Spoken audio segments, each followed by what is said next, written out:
Hello, welcome. This is the 6 yard box. Welcome to the 6 yard box.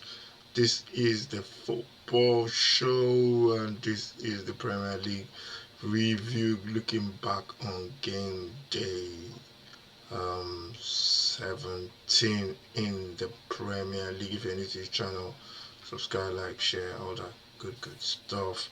And let's get straight into it. Let's get straight into it. So, game day 17 in the Premier League just done, and the final game just been played between Fulham and Forest. Fulham beating Forest by goals to nil. I think coming into that game, I think that's expected. That's the scores that most people will predict. I think Fulham are very durable at home. They're very good at home as well. And I think expected to win. Goal was a penalty from Raul Jimenez with a goal to give Fulham that victory. So that was game day 17. Newcastle and Chelsea kicked off on Saturday, 12:30 kickoff, and that one ended 2-2. It was a cracking game, actually. Goals. I think Newcastle were leading by 2 goals to nil.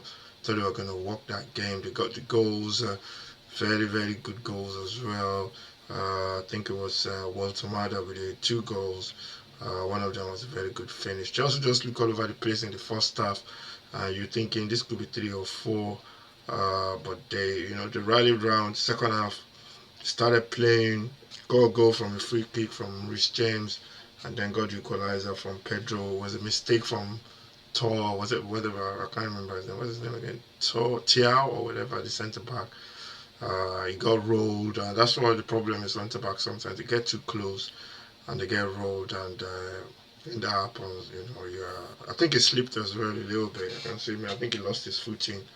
That made it easy for Pedro. And Pedro, once he gets in front of him, was a good finish from João Pedro. And that game ended 2-2.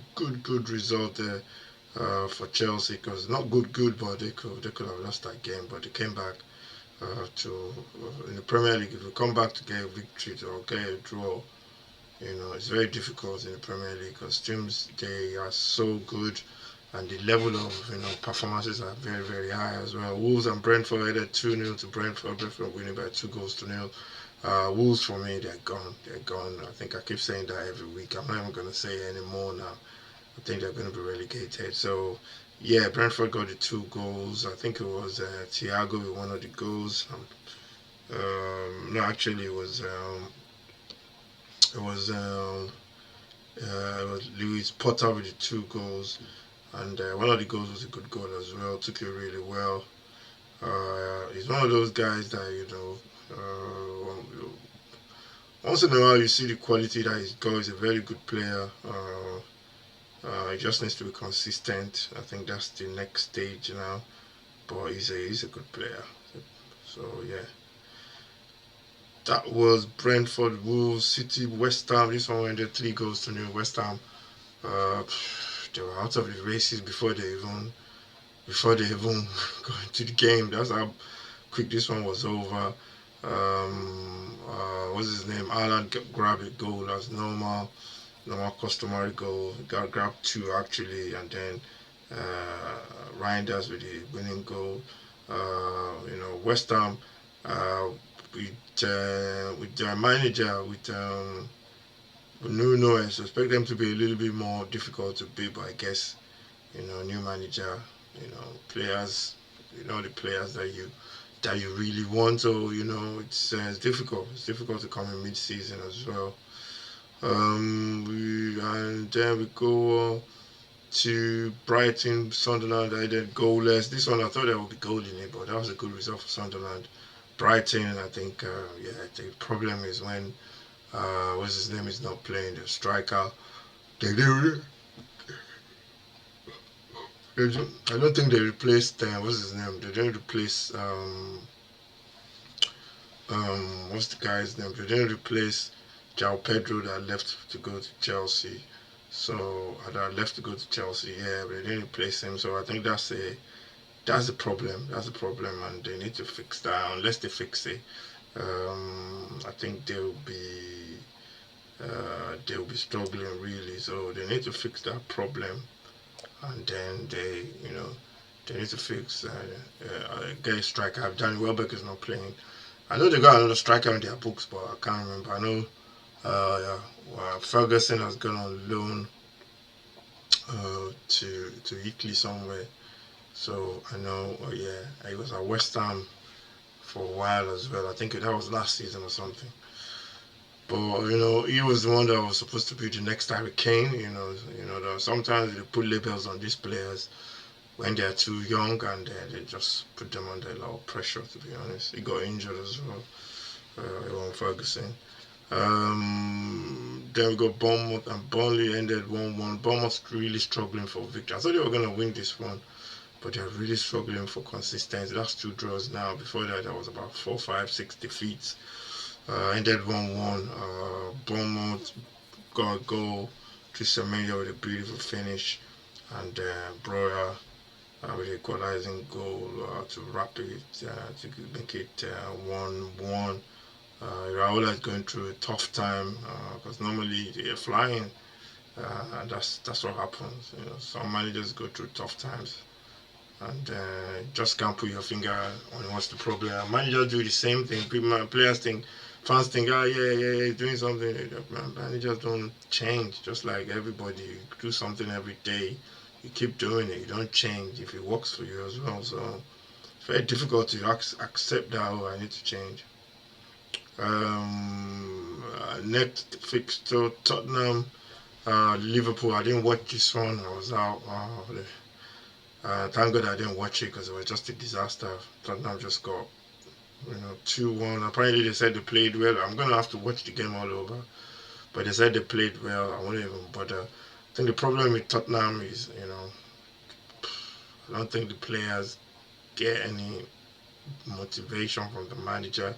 I don't think his system suits the players. I might be wrong. That's another thing.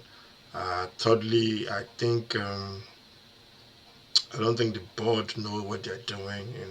They just appoint managers without looking. Like what do we want to do? How do we want to play? This is the structure. This is where we want to play. Get a manager that fits that. You sign players that fit into that.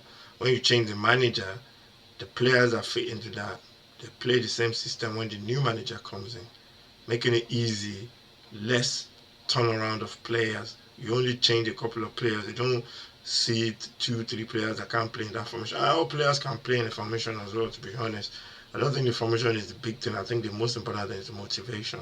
As a manager, you can know all the tactics in the world. If you don't motivate your players to do what you ask them to do, they're not going to listen, to be honest. And for me, Frank, he looks like a good manager, a nice man, but maybe I don't think he's suitable for Tottenham. He's like Nuno as well.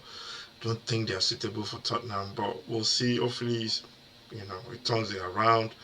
Another defeat, Crystal Palace on Sunday. That one, I see that as a defeat, to be honest. So yeah, looking at the game on Saturday, coming for a lot of stuff, drama going on. Simmons got sent off for red card, and then Romero got sent off as well in the 93rd minute. It's just the Simmons red card. I can't. It's not a red card for me, man. The guy was trying to plant his foot, and then he stepped on what's his name? He stepped on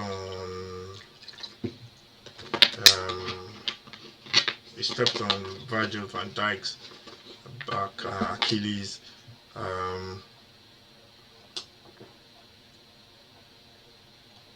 for me, no way that's a red card. Yellow card at last. You can see that the leg that he wanted to use to block the ball was his right leg. So I don't know. I can't really say what's going on there. For me, it's not red card. It's not a red card. No way. I think VAR is trying to just re-referee the game again. The referee gave you a yellow card, just let it be. And then the goal Liverpool scored, the second goal. There was a push in the back of Romero. You can see him. The guy put 2 hands on him. I don't know what referees look at sometimes. You know, at times they look at the slow motion. They go, "Oh, it's slow. You won't see the impact." And then another occasion, they look at it and they go, "Oh, no, the touch was slightly. It was a slightly touch. How would you know it was a slightly touch? You are not there. You don't. You are not the player that's been pushed in the back." Anyway, Liverpool scored 2 goals. First one was a Romero mistake. I'm not gonna blame him for that. To be honest, he does that every single time. Excuse me, he does that every single time for Tottenham. But the sending off, he should know better. To be honest, Romero should know better not to get himself involved, all that kind of stuff. Although Konate was holding his chest and all that kind of stuff. I don't know. Tired of players feigning injury, falling around, tired of the VAR and all that kind of stuff. Every time there's a situation on the pitch or on the football pitch now, there's a what do you call it? There's an action. You're waiting to see if they go to VAR. Just, before I was always in support of VAR, but now it's just a waste of time and just drama. When we had the referees during the game, I think at least the referees got it wrong, but everybody will have a go at them and we move on. But now, it's not just a mess, man. And it's not the VAR, like somebody said, it's not the VAR, it's the people operating VAR. So, yeah, Tottenham losing again. They can't afford to continue losing. Crystal Palace next. Good luck. That's what I'm saying. As a Tottenham fan, I think I don't even care about the league anymore, to be honest. I don't even care about anything anymore, especially to with Tottenham.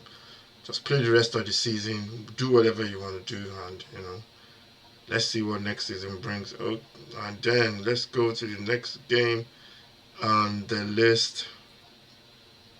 If you're new to the channel, this is the 6 yard box. We are showing we are watching some of the games in the African Nations Cup. We try and watch most of it, but man got to work now. So there will be a daily show or 2 daily. No, I think it'll be every 2 days, not daily. Because they play every day, so there should be a daily show really. So there should be something daily that just wraps up the games. That will be starting tomorrow. Nigeria playing tomorrow as well. Be watching that one as well. So I should be watching about two games tomorrow. So all those people, see all the socials people on social media that do social media full time. You guys don't know anything. Seriously, you don't know anything, man. You're so lucky. Just a little moan, just moan a little bit there, because I can't. Let's go to the next game. My new channel as well, The Ugly Truth. I need to start doing some stuff on that as well. Hopefully, sometime this week. I'll be saying that for God knows when. Anyway, going to the next game, Leeds Palace. This one was a surprise. Leeds absolutely blew Palace away, man. Calvert Lewin getting a couple of goals there as well. That's why I say this league is tough. Palace just look all over the place. I think they played midweek as well on Thursday, and you can see them. They're trying to struggling with that. Thursday, Sunday, and although this was on a Saturday, but they just got whipped up by Leeds. Leeds have been winning games, drawing, and I think they should be okay really. Everton, Arsenal. This one didn't watch it. Arsenal winning by a goal to nil. Tough place to go to, Everton. That's the problem with new stadiums. Sometimes the fans, teams they love to come and play football there. The pitch is nice. Arsenal played some beautiful football second half from the highlights. But yeah, it's a win for Arsenal. That's all they're gonna do. And Arsenal fans saying they are top at Christmas, it means nothing, man. It means nothing. I don't know why Arsenal fans are so happy that they are top. As a Tottenham fan, maybe I'm maybe biased about it, but that's one thing about Arsenal fans. They never. It's like somebody looking for acknowledgement every single time. Looking to be pat on the back or something. Win the damn league, man. That's all. That's the main thing. Nobody cares about all these top at Christmas, top at New Year's or whatever. Win the league. That's all. That's the remit, man. Win the league. Yeah, win the league, man. Simple. So yeah, but they're doing the job, man. So that's all you can do. And yeah, moving on to the next one. Goal from Arsenal was scored by Gyökeres from the penalty spot. Aston Villa Man United, watched this one yesterday. This one was I've watched Villa so many couple of times, and this one they looked all over the place. Manchester United played well, especially in the first half. Villa got their goal. Morgan Rogers, I think my player of the week. He's going to be my player of the week this week as well. He's been absolutely sensational. And they're just turning out results. I think that's like 10 wins on the bounce or 8 wins on the bounce or some crazy stats like that. United got their goal from Cunha, mistake from Cash. And yeah, it was just a game that every time both sides attacked, you knew there was going to be a goal. And Villa just had that quality to win the game. Finally, we talked about this one, Fulham and Forest, and Fulham with the win. Raul Jimenez with the goal. So yeah, that is the football show. Check out the team of the week in our post that will on the channel. And yeah, just like to say thank you very much, everyone. I think I've got almost subscribers. I think we've hit 150 subscribers now. Let me just check that, just to make sure, and just make sure I say thank you. Even if you've not reached that 150 subscriber, I'm still gonna say thank you. As it's an honor. It's a pleasure. I mean, so many people put a lot of stuff out, and there's a lot of channels out there, and yeah, it's a pleasure to be it's a pleasure to be doing stuff. I mean, yesterday I watched the Morocco versus Comoros game, and it was 1.2k views, which yeah, very very. I couldn't believe it when I saw that. So yeah, there's a lot of people watching. So I wish I can do more, but sometimes it's just I've got the job that I do as well. It makes it a lot difficult. So, but I know once the holiday period starts now, at least the AFCON, I'll be watching most of the games and we're doing a lot of content as well. So, yeah, really, really happy. Thank you very much, everyone, for subscribe. If you're new, subscribe, like, share, and I really appreciate every single person. That's the end of the show. This is the football show, the preview, looking back on game day 17 in the Premier League. And yeah, I'll see you very soon. Take care and God bless.